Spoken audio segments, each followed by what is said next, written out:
की जो hot seat है इसके साथ कौन कौन से दिग्गज यहां पर होंगे वो हम आपको बताते हैं। कौन कौन से दिग्गज जो हैं वो यहां पर रहने वाले हैं, तो हम आपको दूसरे चरण की हॉट सीट भी बताने जा रहे हैं। सबसे पहले दूसरे चरण की हॉट सीट जो है वो हम आपको बताते हैं। दूसरे चरण की हॉट सीट क्या होगी वो हम आपको बताते हैं। देवबंद है जो हॉट सीट है, इसके अलावा नगीना है हॉट सीट, बिजनौर, इसके अलावा दिग्गज अब देखिएगा धर्मपाल सैनी नकुड़, ये एक दिग्गज जो कि सपा से ताल ठोक रहे हैं। इसके अलावा और दिग्गज हम आपको बताएंगे, हैदर अली खान है, स्वार टांडा से ये ताल ठोक रहे हैं। तमाम वो दिग्गज, उनके चेहरे और उनके नाम हम आपको बता रहे हैं। सुरेश खन्ना शाहजहांपुर से जो कि इस बार ताल ठोक रहे हैं। एक बार फिर से गुलाबो देवी हैं चंदौसी से, ये भी एक वीआईपी सीट और वीआईपी नाम। इसके अलावा आजम खान रामपुर से, जो कि गढ़ कहा जाता है आजम खान का, लेकिन मुश्किलें आजम खान की जरूर इस बार बड़ी हुई हैं। इसके अलावा अब्दुल्ला आजम है जो कि आजम खान के ही बेटे हैं, स्वार टांडा से चुनावी मैदान में है। धर्मपाल सैनी, जैसा कि हमने पहले भी आपको नाम बताया, ये तमाम वो दिग्गज हैं जिनके दूसरे चरण पर साख जो है वो दांव पर लगी हुई है और पूरे दमखम के साथ ताल भी ठोक रहे हैं। तमाम जो तैयारियां हैं दूसरे चरण को लेकर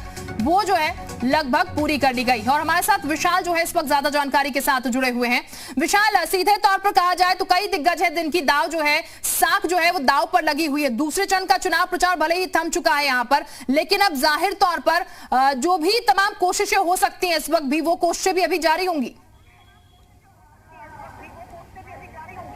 देखिए, बिल्कुल निश्चित तौर पर अगर हम दूसरा फेज बात करें तो पहले फेज में जो चुनौतियां बीजेपी के सामने थी, दूसरे में थोड़ा सा कम हो रहेंगी। लेकिन अगर आप देखिए तो जो हालात बदले हैं खासतौर से 1.5 महीने में, जैसे कि धर्म सिंह सैनी ने बीजेपी का दामन छोड़कर समाजवादी पार्टी में ज्वाइन कर लिया, तो ऐसे में क्या ये फर्क डालेगा, क्योंकि धर्म सिंह सैनी भी इस बार प्रत्याशी हैं। इसके साथ ही अगर हम बात करें तो सुरेश खन्ना के सामने एक बड़ी चुनौती होगी कि क्या वो अपना परफॉर्मेंस जो लगातार दोहराते आए हैं उसको फिर से दोहराएंगे या इस बार उनको शिकस्त हासिल होगी, ये एक बड़ी चुनौती रहेगी। बलदेव सिंह औलख हैं, यूपी सरकार में मंत्री हैं, उनकी किस्मत जो है इस बार चमकेगी या जो है गर्दिश में जाएगी, ये देखना होगा। रामपुर में क्या आजम खान का जो वर्चस्व या ये कहा जाए जो आजम खान का जो गढ़ कहा जाता था, उस गढ़ को बीजेपी भेद पाएगी, ये भी एक बड़ा सवाल है। इसके साथ ही साथ जो सबसे महत्वपूर्ण बात यह है कि अगर हम बात करते हैं बरेली में, तो बरेली में देखिए पप्पू भरतौल जैसे विधायक का, सिटिंग विधायक का टिकट बीजेपी ने काट दिया, तो ऐसे में क्या उसकी भरपाई कर पाएगी। इसके साथ ही साथ अगर हम बात करते हैं बदायूं की,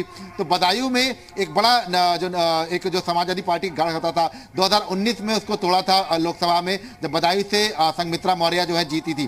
तो ऐसे में संघमित्रा मौर्य के पिता जो है वो संघमित्रा मौर्य वो समाजवादी पार्टी में जा चुके हैं, लेकिन संघमित्रा बीजेपी में है, तो क्या बीजेपी बदायूं में जो है जीत हासिल कर पाएगी, ये भी एक बड़ा सवाल है। इसके साथ साथ मुरादाबाद की अगर हम बात करें और अमरोहा की बात करें, बिजनौर की बात करें, तो ये तमाम ऐसे जिले हैं जहां पर मुस्लिम बाहुल इलाके बहुत ज़्यादा हैं। और अगर बीजेपी, क्योंकि बीजेपी के लिए सबसे कठिन फेज पहला था, उसके बाद दूसरा जो सबसे कठिन था वो ये वाला फेज है, क्योंकि इसके बाद का जो बीजेपी के फेजेज हैं वो बीजेपी के लिए बहुत बेहतर तरीके से माने जाते हैं। क्योंकि रुहेलखंड की अगर हम बात करते हैं तो उसके बाद का बुंदेलखंड, कानपुर क्षेत्र या अवध क्षेत्र, यहाँ पर बीजेपी बहुत ज़्यादा मजबूत है। तो ऐसे में अगर सेकेंड फेज बेहतर तरीके से निकाल लेती है और जो 38 सीटें पिछली बार पाई थी उसका अगर जो रिकॉर्ड है वो बरकरार रखती है, तो बीजेपी के लिए ये एक बहुत बेहतर अवसर होगा। लेकिन फिलहाल ये कह सकते हैं कि अभी स्थिति ये है कि जो तमाम बड़े दिग्गज हैं उनकी राजनीतिक प्रतिष्ठा भी जो है वो दांव पे लगी हुई है। क्योंकि अगर हम 55 सीटों की बात करते हैं 9 जिलों की,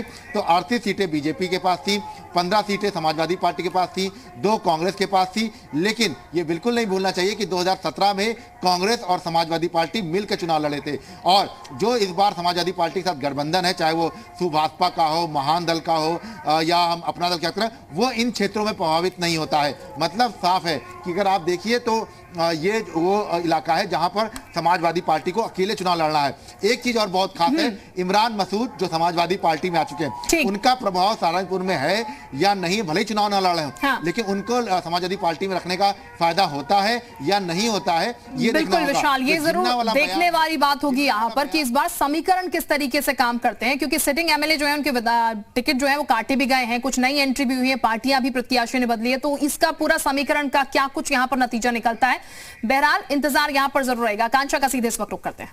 बिल्कुल, और पल पल की अपडेट्स आप तक पहुंचाएंगे, लेकिन यहां वक्त एक छोटी सी